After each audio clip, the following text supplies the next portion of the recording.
أعمالنا من يهده الله فلا مضل له ومن يضلله فلا هادي له ونشهد أن لا إله إلا الله وحده لا شريك له ونشهد أن سيدنا وسندنا وحبيبنا ومولانا محمدا عبده ورسوله أما بعد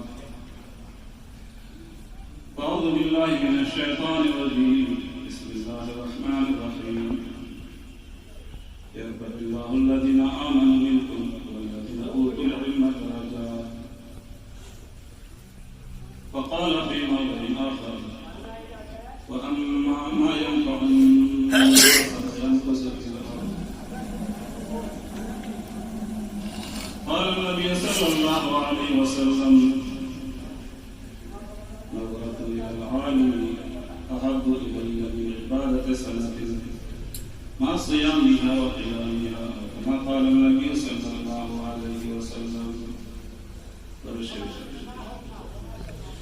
اللهم صل على محمد وعلى آل محمد كما صليت على إبراهيم وعلى آل إبراهيم إنك حميد مجيد اللهم بارك على محمد وعلى آل محمد كما باركت على إبراهيم وعلى آل إبراهيم إنك حميد مجيد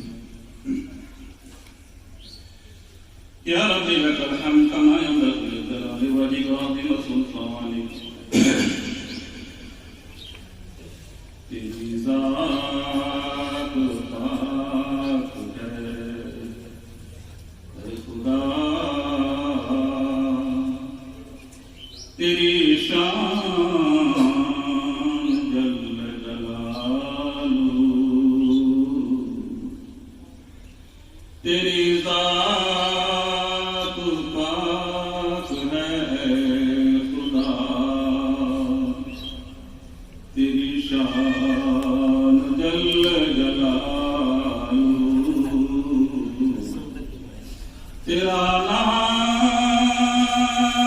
مالک دو جہاں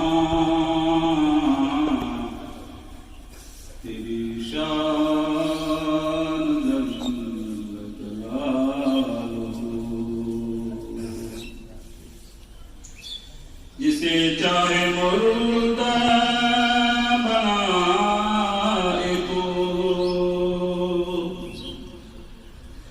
جسے چاہے مردہ بنائے تو جسے چاہے زندہ اٹھائے تو جسے چاہے زندہ اٹھائے تو تیرے ہاتھ میں ہے فنا و بقا تیرے ہاتھ میں ہے فنا و بقا تیری شان جلالہ کوئی شاہ کوئی امیر ہے کوئی شاہ کوئی امیر ہے کوئی نواب فقیر ہے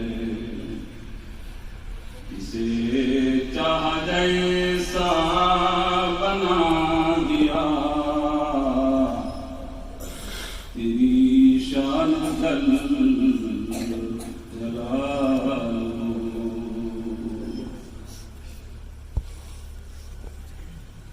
چمک تو سے پاتے ہیں چمک پانے والے چمک تو سے پاتے ہیں چمک پانے والے چمک تو سے پاتے ہیں سب پانے والے میرا دل بھی چمکا دے چمکانے والے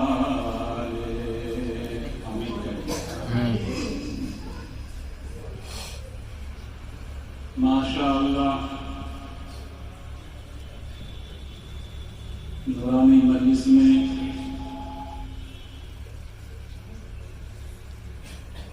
حاضر ہونے کا موقع ملا. اللہ تبارک و تعالی ہمارا آپ کے حاضری کو، جمع ہونے کو اپنے بارگاہ میں بے حد قبول فرمائے.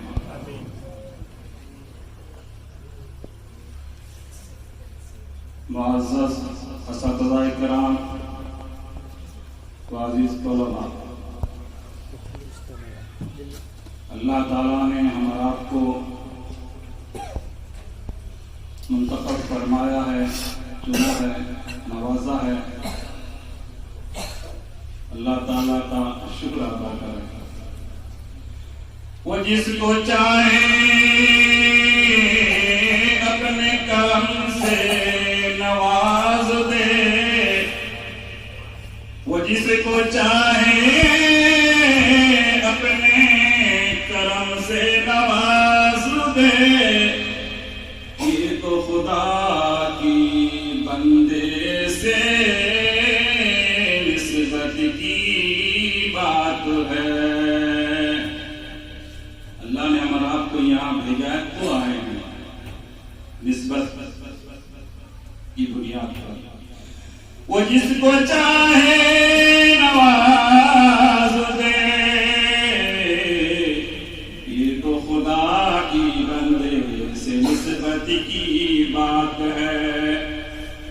جانتے کر بھی مل جائے ان کا کرم، جانتے کر بھی مل جائے ان کا کرم، تو یہ سودا سستا ہے خدا کی قسم. جان لگا کر کے اللہ راضی ہو جائے، سودا سستا ہے.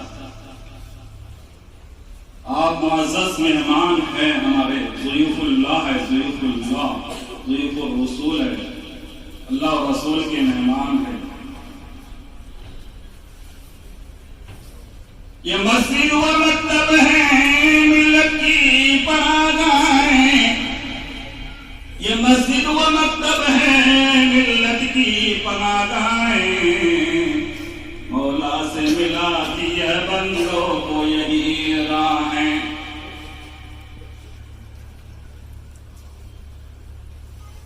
یہ جو مدرسہ ہے کوئی معمولی چیز نہیں ہے. آپ صلی اللہ علیہ وسلم پر جو پہلی وحی کا پہلا لفظ ہے وہ اقرا، پڑھنے کے سلسلے میں آیا ہے. پڑھیے. اسی سے ایک لفظ سمجھ میں آ رہا ہے، وہ کر دوں فائدہ ہوگا. قرآن، قرآن کا لفظ ترجمہ ہے بار بار پڑھی جانے والی کتاب. یہ اس کا ترجمہ ہے. اگر یاد نہ ہو تو یاد کر لیجیے گا. بار بار پڑھی جانے والی کتاب اقرا کے معنی پڑھیے. قرآن بار بار پڑھی جانے والی کتاب. تو پہلی وحی کا پہلا اقرا. آپ صلی اللہ علیہ وسلم مکہ مکرمہ میں رہے تو صحابی رسول ارقم رضی اللہ تعالیٰ عنہ کے گھر کو مدرسہ بنایا، جس کو ہمارا دار ارقم کے نام سے جانتے ہیں. نماز پڑھنا دشوار تھا، لیکن قرآن کو پڑھنے پڑھانے کے لیے اللہ کے رسول صلی اللہ علیہ وسلم نے مکہ مکرمہ میں بھی ایک مدرسہ قائم کیا، دار ارقم. پتہ چلا مدرسے کی بہت اہمیت ہے. اسی طرح سے آپ صلی اللہ علیہ وسلم ہجرت کر کے مدینہ منورہ تشریف لے گئے. سب سے پہلے آپ صلی اللہ علیہ وسلم نے عبادت خداوندی کے لیے مسجد نبوی تعمیر کی، اور اس کے بغل میں ہی آپ صلی اللہ علیہ وسلم نے ایک صفہ چبوترا قائم فرمایا. اس کے لیے پڑھنے پڑھانے کے لیے. مسجد عبادت کے لیے، نماز کے لیے، اور الگ سے ایک صفہ چبوترا بنایا پڑھنے پڑھانے کے لیے۔ تمرات کا یہ مدرسہ ہے، اس کی نسبت دار ارقم سے ہے، اور صفہ جو مسجد نبوی میں ہے اس سے ہے۔ تو نسبت بہت بڑی چیز ہے۔ مدارس اسلامیہ خواہ وہ جھوپڑی میں ہو یا مرمر کا ہو یا چھت کا ہو، کہیں کا بھی ہو، کسی ملک کا ہو، سب مدارس اسلامیہ کی نسبت مسجد نبوی اور صفہ سے ہے۔ نسبت مصطفیٰ بھی کیا چیز ہے، جس کو نسبت نہیں اس کو عزت نہیں۔ خود خدا نے نبی سے فرما دیا، جو تمہارا نہیں وہ ہمارا نہیں۔ تو بات میں نسبت کی کر رہا ہوں کہ ہمارا آپ کی جو نسبت ہے، مدرسے کی نسبت صفہ سے ہے، اور جو متعلمین ہے اور جو معلمین حضرات ہے اس کی نسبت معلم کائنات سرکار عالم صلی اللہ علیہ وسلم سے ہے۔ تو نسبت بہت بڑی چیز ہے۔ نسبت کی بنیاد پر اللہ تبارک و تعالیٰ فیصلہ فرماتا ہے۔ تو عزیز بچوں، ایک بات اور عرض کر دوں، عوام اور خواص اور علماء میں فرق ہوتا ہے، اور یہ فرق اللہ تعالیٰ نے قرآن میں بھی بیان فرمایا ہے۔ يَرْفَعِ اللَّهُ الَّذِينَ آمَنُوا مِنكُمْ وَالَّذِينَ أُوتُوا الْعِلْمَ دَرَجَاتٍ۔ علم والے کے لیے اللہ نے کچھ درجے رکھے ہیں۔ اللہ تبارک و تعالیٰ ہم سبوں کو مکہ مکرمہ مدینہ منورہ کی زیارت فرمائے، بولیے آمین۔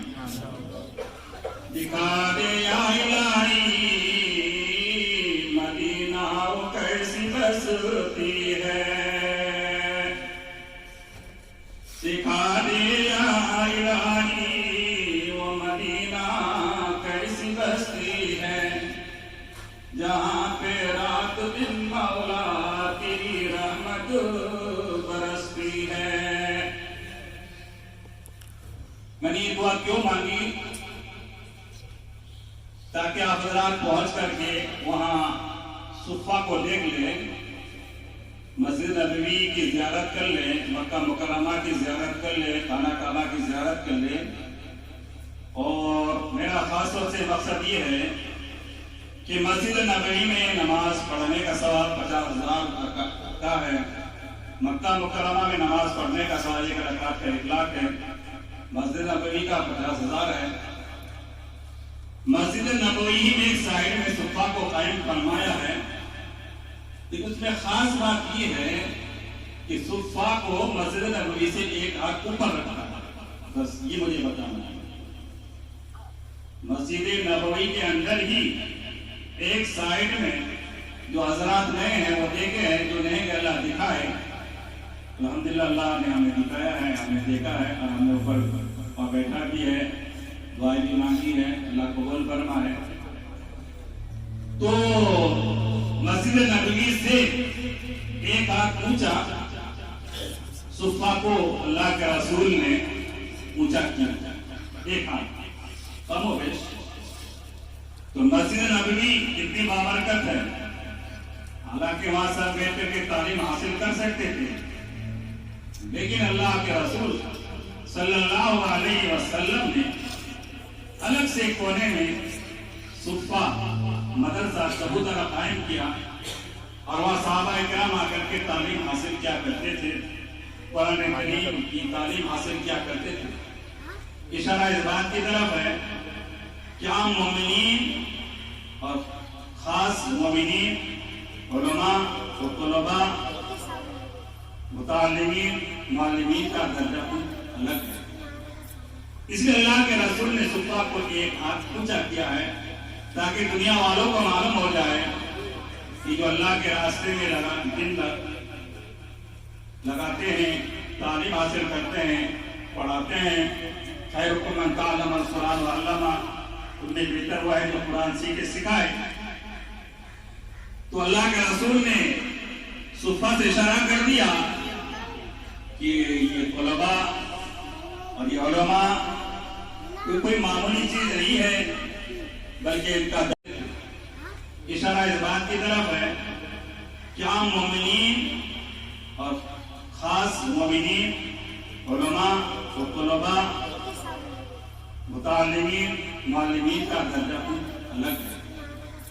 اس لیے اللہ کے رسول نے صفا کو ایک ہاتھ اونچا کیا ہے تاکہ دنیا والوں کو معلوم ہو جائے کہ جو اللہ کے راستے میں دن لگاتے ہیں، تعلیم حاصل کرتے ہیں، پڑھاتے ہیں، خیرکم من تعلم القرآن وعلمہ، ان میں بہتر ہوا ہے جو قرآن سیکھے سکھائے۔ تو اللہ کے رسول نے صفا سے اشارہ کر دیا کہ یہ طلباء اور یہ علماء کوئی معمولی چیز نہیں ہے، بلکہ ان کا درجہ عام لوگوں سے اونچا ہے۔ ہمارا آپ کے لیے ضروری ہے کہ اس درجے کی قدر کریں۔ میرے محترم بزرگوں کو دوستو، قرآن کریم کی ایک آیت ہے، اس میں ایک نقطہ ہے، تھوڑا ادھر اشارہ کرنا چاہتا ہوں تاکہ آپ حضرات کو وہ اشارہ سمجھ میں آ جائے۔ حتی اذا اتوا علی واد النمل قالت نملۃ یا ایھا النمل ادخلوا مساکنکم لا یحطمنکم سلیمان وجنودہ وہم لا یشعرون۔ ماشاءاللہ حضرات کو ترجمہ سمجھ گئے ہوں گے، مجھے ترجمہ بتانا مقصود نہیں ہے۔ اس آیت میں خاص ایک اہم بات ہے۔ ایک بات تو یہ ہے جو حدیث شریف سے وہ بات ملتی ہے، ان اللہ وملائکتہ واہل السماوات والارض حتی النمل فی جوفها والحیتان فی جوف الماء لیصلون علی معلم الناس الخیر۔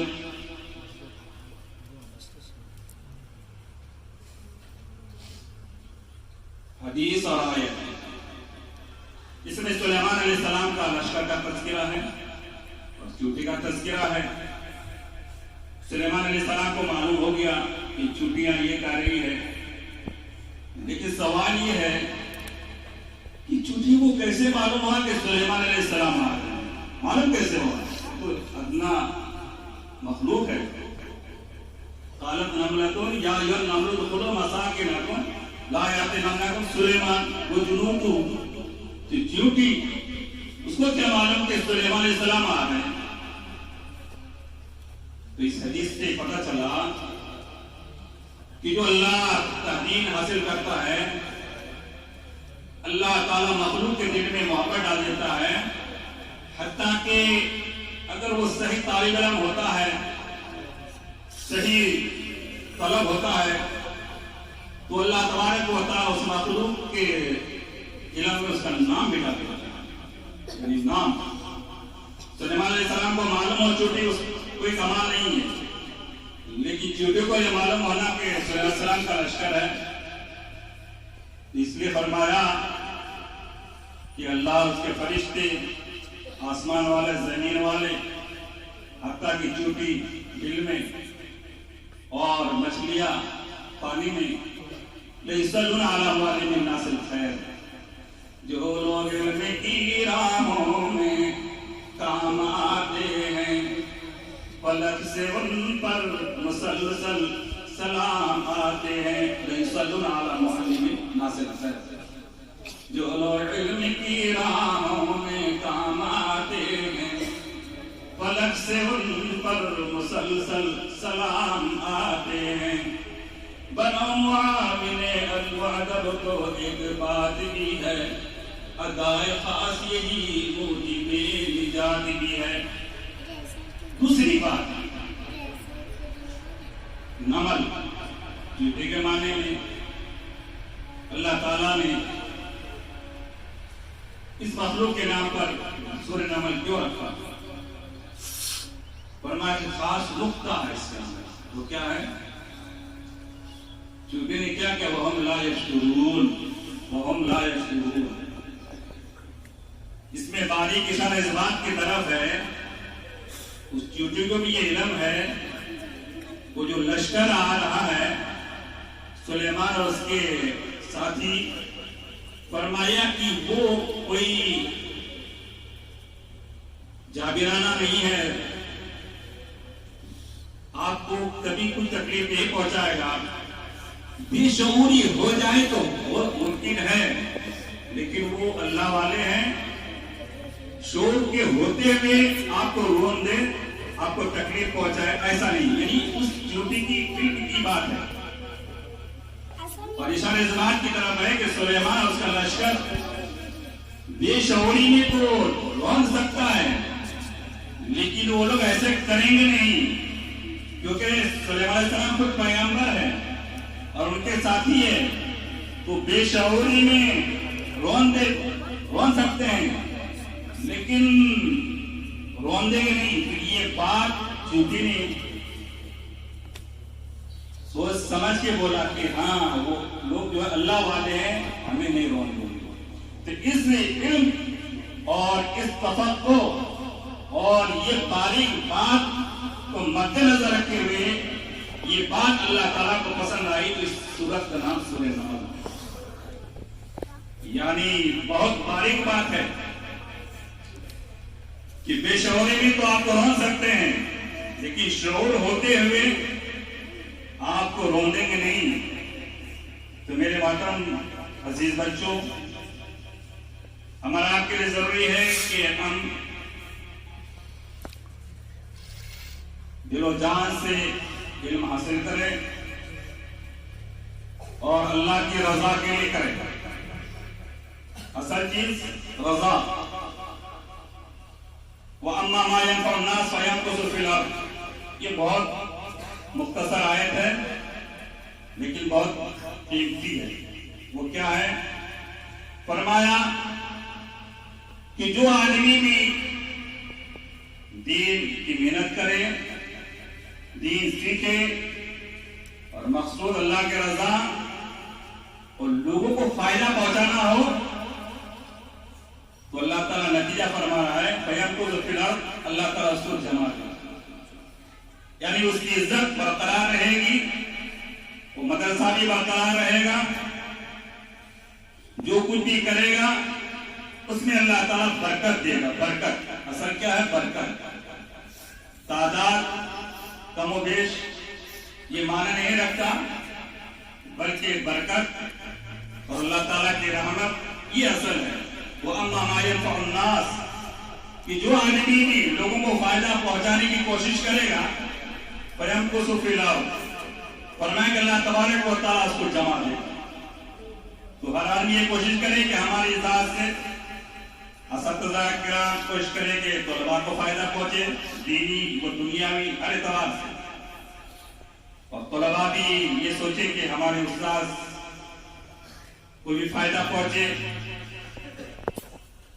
تو عزیز بچوں، اگر اس طرح سے ہم علم حاصل کریں گے، عالم دین بنیں گے، تو ہم قیمتی سرمایہ ہوں گے۔ نظرۃ للعالم احب الی من عبادت سنۃ مع صیامها و قیامها، 5 چیز عبادت ہے۔ الخمس من العبادہ قلت الطعام، یہ 5 چیز عبادت ہے، کم کھانا یہ بھی ایک عبادت ہے۔ القعود فی المسجد، مسجد میں بیٹھ کر کے اللہ کو یاد کرنا عبادت ہے۔ النظر الی المصحف، قرآن شریف کو دیکھنا عبادت ہے۔ النظر الی الکعبہ، مکہ مکرمہ کے اندر کعبہ شریف کو دیکھنا عبادت ہے۔